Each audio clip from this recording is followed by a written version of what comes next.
Amigos y amigas, miércoles 22 de abril del 2020. Espero que se encuentren muy bien. El día de hoy les quiero platicar acerca de los contratos privados de compra-venta de bienes que están afectos al régimen agrario y que por obviedad de razones desconocemos de esta situación jurídica al momento de adquirirlos. ¿Sabían ustedes que ello puede tener consecuencias nefastas para los intereses legales del comprador si no revisa en qué régimen se encuentran? Sin más preámbulo, les invito a que me acompañen a esta videocápsula. Va a estar buena. Un convenio en términos jurídicos es el acuerdo de dos o más personas para crear, transferir, modificar o extinguir obligaciones, y aquellos que producen o transfieren las mismas toman el nombre de contratos, los cuales se perfeccionan por el mero consentimiento, con excepción de aquellos que deben revestir una forma establecida por la ley, tal y como lo establecen las leyes agrarias. Una vez que los contratos se perfeccionan, obligan a los contratantes no solo al cumplimiento de lo expresamente pactado, sino también a las consecuencias que, según su naturaleza, son conforme a la buena fe, al uso o a la ley. Los contratos tienen elementos de existencia y de validez. Los primeros se refieren al consentimiento y objeto, partiendo de que en una compra-venta de derechos agrarios, el objeto es, indiscutiblemente, la transferencia de la titularidad de una parcela, ya que el Código Civil establece que habrá compra-venta cuando uno de los contratantes se obliga a transferir la propiedad de una cosa o de un derecho y el otro, a su vez, se obliga a pagar por ellos un precio cierto y en dinero. Bajo esta perspectiva, resulta esencial que el enajenante cuente con un derecho sobre el bien que enajena, pero en el caso de los contratos de compra-venta sobre bienes ejidales, estos necesariamente versan solo sobre fracciones de terreno que se encuentran incorporadas a parcelas, lo cual debe verificar previamente el adquirente en el Registro Agrario Nacional. La Constitución Federal y la Ley Agraria establecen el principio de indivisibilidad de las parcelas ejidales y al respecto se destaca la exposición de motivos de la reforma del artículo 27 constitucional que se publicó en el Diario Oficial de la Federación el 6 de enero de 1992, en el que se señala como un defecto que se pretende remediar la pulverización de las unidades agrarias existentes, proponiéndose revertir la tendencia al minifundio para propiciar que las unidades y la pequeña propiedad puedan sustentar plenamente a sus poseedores. En relación con el régimen parcelario, la ley agraria, siguiendo las reglas del párrafo quinto, fracción séptima del artículo 27 constitucional, permite la compactación parcelaria dentro de ciertos límites, como aparece en el artículo 47, pero ni en ese precepto ni en ningún otro se regula la división de la parcela, lo que permite considerar que el derecho positivo acogió de manera limitada la fusión de parcelas, a lo que se le llama compactación, pero no aceptó su división, seguramente por subsistir la necesidad de salvaguardar el principio de que la parcela debe ser la unidad económica suficiente para dar sustento a la familia campesina. En conclusión, la ley agraria prohíbe la división de las parcelas, de ahí que los contratos de compra-venta o de cesión onerosa de derechos agrarios, al pretender la división de la parcela, no se apegan a derecho, lo que da lugar a que se decrete la nulidad de cualquier acto jurídico celebrado en contravención a lo anterior, lo que debe promoverse ante un tribunal unitario agrario. Atendiendo a lo señalado en el sentido de que el fin de las compraventas de las fracciones de la parcela no pueden ser posibles ni lícitas, es de concluir que un acto jurídico de esa naturaleza carece de objeto. En tales circunstancias, el mismo resulta inexistente por falta de este elemento. Y es que la inexistencia del acto jurídico por falta de consentimiento o de objeto no es susceptible de convalidarse por confirmación ni por prescripción, de ahí que deba estimarse que, al pronunciarse la inexistencia de un contrato de cesión de derechos o compraventa agraria, no pueda operar la excepción de prescripción y tampoco se podría solicitar su confirmación en principio, porque existe una prohibición de la ley para fraccionar las parcelas. Por otra parte, Es importante mencionar que ni el Comisariado Ejidal ni el Consejo de Vigilancia cuentan con facultades para expedir constancias de posesión en las que se reconozcan derechos a favor de persona alguna ajena al núcleo agrario, tal y como puede advertirse de lo dispuesto por el artículo 33 en la ley de la materia. Es decir, la ley no otorga facultades al Comisariado Ejidal para expedir documentos con los cuales se reconozcan derechos agrarios a favor de persona alguna, dado que esta facultad ha sido concedida a la Asamblea General de Ejidatarios de conformidad con lo previsto en los artículos 23, 56 y 57 de la Ley Agraria en vigor.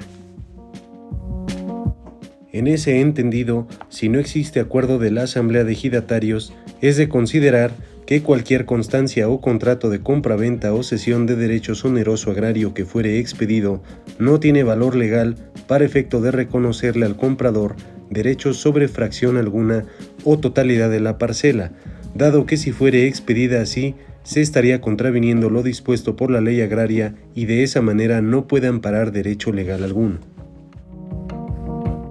En estas condiciones, ¿qué debe de hacer el afectado?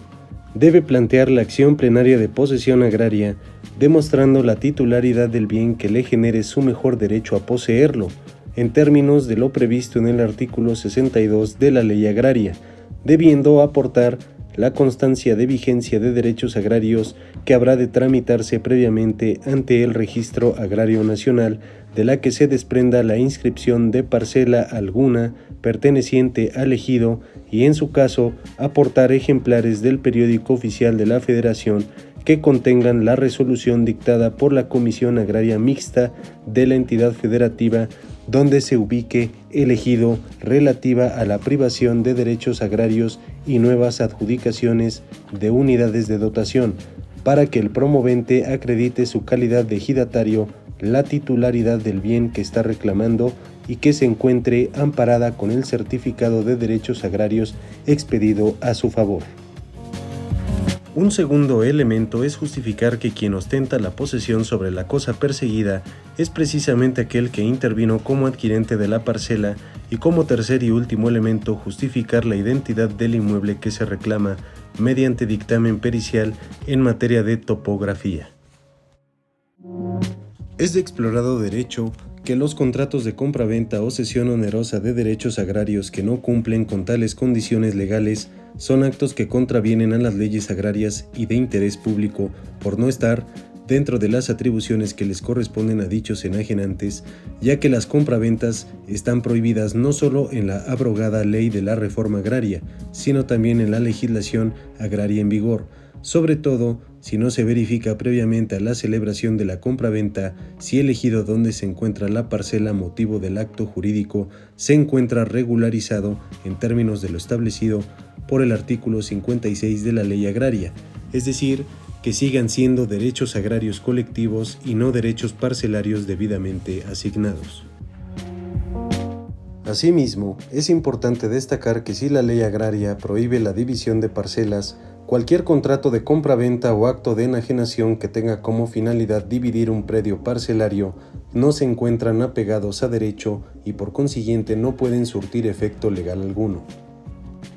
Luego, con base en lo anterior, cuando el ejidatario no ha adquirido el dominio pleno sobre la parcela, solo puede celebrar contrato de compra-venta respecto de las tierras parceladas que se le hubieran asignado a favor de los miembros o avecindados del ejido, pero no con terceros ajenos al núcleo de población, pues ello lo podrá realizar hasta el momento en el que la Asamblea le otorgue el dominio pleno de esas tierras de conformidad con la fracción séptima del artículo 27 constitucional en relación con el artículo 81 de la Ley Agraria. Por ende, es menester cerciorarse de lo anterior mediante la obtención de las constancias respectivas que deben de estar inscritas en el registro agrario, así como la circunstancia de que si la Asamblea no ha otorgado al ejidatario el dominio pleno sobre su parcela, no existe derecho o reconocimiento alguno acerca del derecho de posesión a personas ajenas al núcleo ejidal, pues el ejidatario que enajena la parcela mediante contrato de compra-venta o cesión de derechos no tiene pleno dominio sobre el bien que enajena y menos aún puede dividirla, porque no ha salido del dominio del ejido. De ahí que no se le pueda atribuir a dicho acto eficacia jurídica, pues debe de observarse la normatividad vigente. Por tanto, el ejidatario no podrá fraccionar la parcela ni ponerla en venta a personas ajenas al núcleo ejidal, pues la prerrogativa que le concede el artículo 80 de la indicada ley para enajenar sus derechos sobre las tierras parceladas que poseen exclusivamente puede ejercerla entre los ejidatarios o avecindados del núcleo de población previa observancia del derecho de preferencia a favor de aquellos.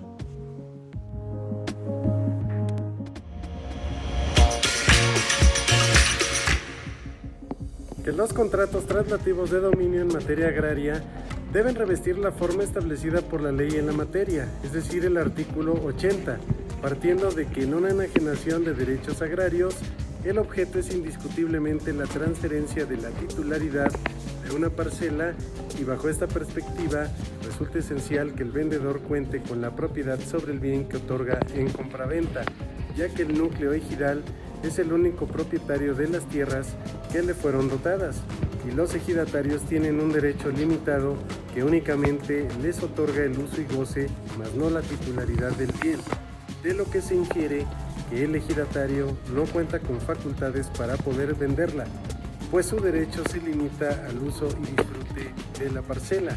Debe contar primeramente con la propiedad emanada de un certificado parcelario sobre la tierra asignada y de manera indispensable con el título de propiedad correspondiente resultado de la autorización de la Asamblea de Ejidatarios para asumir el dominio pleno sobre ese bien raíz, a efecto de poder disponer de él, ya que en caso contrario no puede enajenarse y procede la nulidad,